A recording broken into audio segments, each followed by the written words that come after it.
So the next skill, again, we just talked about wishes and fantasy. The next skill is start with an empathetic word and then encourage problem solving and say, what are you going to do or what can you do? Okay, so this is so in the top frame is the clinician that didn't take the class, and the bottom frame is the clinician, she's just going to deny feelings. And the bottom frame is the clinician who did take the class. So the child says, he's making funny faces at me. And the clinician says, just ignore him, which again is denying of feelings. And she says, but he always bothers me. And she says, you bother him too, which is completely and 100% true. It just doesn't help the situation. It's like a form of denying of feelings. And the child says, everyone is always so mean to me. Okay, here in the bottom frame, the child says he's making funny faces at me. And the clinician says, those funny faces really annoy you. What could you do, right? Try to encourage problem solving. And this doesn't happen exactly like this. Like you might have to give more empathy and deliver empathy. But in the end, if you keep on saying, oh, like, what are you going to do? Like, what could you do? What should you do? What could help? Right? In that a little annoying, whiny voice a little bit. But again, and hopefully they'll come to their own conclusions. I should say that when you first start doing this, they're not going to know what you're talking about. They're going to look at you like you're from outer space. But the more you talk to children in this way, the more you ask them to solve their own problem, the more you say to them, what could you do? The more they'll start thinking in a solution-oriented way. Okay.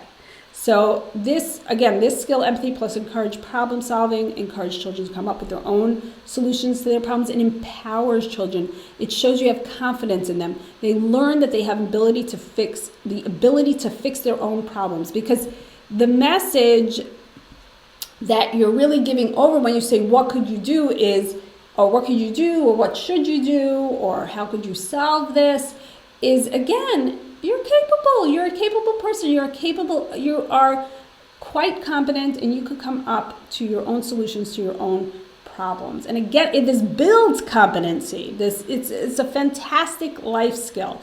It's a fantastic message. It's fantastic with kids when the implicit messages from adults are, you're capable, you're competent. You're going to be okay. You could handle this. And I think all of the skills that we're talking about today really give over that message to kids in implicit ways, right? In a way where they can hear it. So again, let's just review the benefits of empathy. I think I've said this over and over again, but I just cannot stress it enough. Empathy forces a problem to remain the child's problem. Empathy invites children to come up with solutions.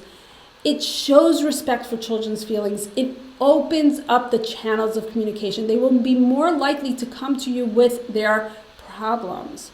This is so important for clinicians. Like, we are people, like, we're connectors. We're in the helping profession because we want to help kids. We want to connect with our students. We want to have a relationship with them. We want them to feel comfortable that they could come to us with their problems, right? And that we can really hear them. And this really allows us to do this. And this, if parents can learn these skills, it's just absolutely invaluable, because they really are able to have that connection with their child, to be able to stop power struggles, right? But also to connect on such a deep way and encourage problem solving.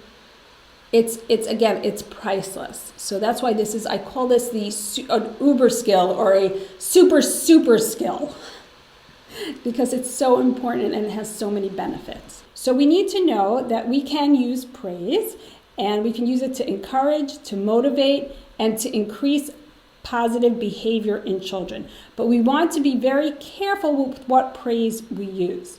But we do want to use praise, and we need to know that children with developmental disabilities, including communication disorders, are at risk for low self-esteem. Okay.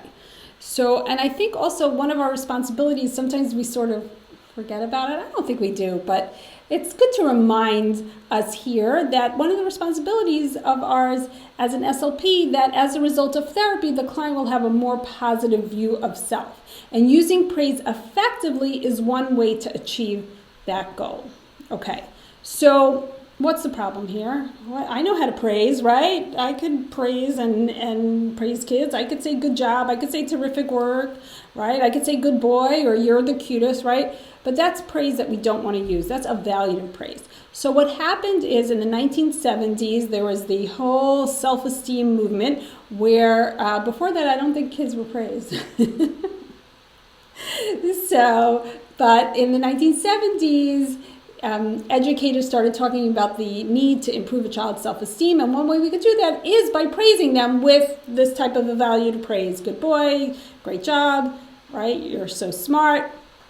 But this is really, it backfired, okay? Because this type of praise is empty, it's mechanical, it gives a very fleeting sense of well-being to children. It doesn't work, okay?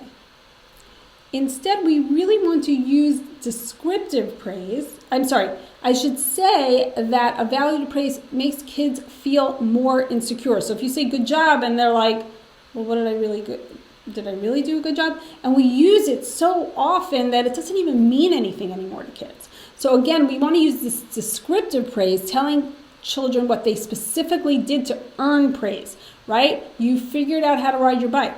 You practice and practice, and now you can ride a two-wheeler by yourself, okay? You want to, again, point out, just describe what you see. We're going to see that in a minute, I'm sorry.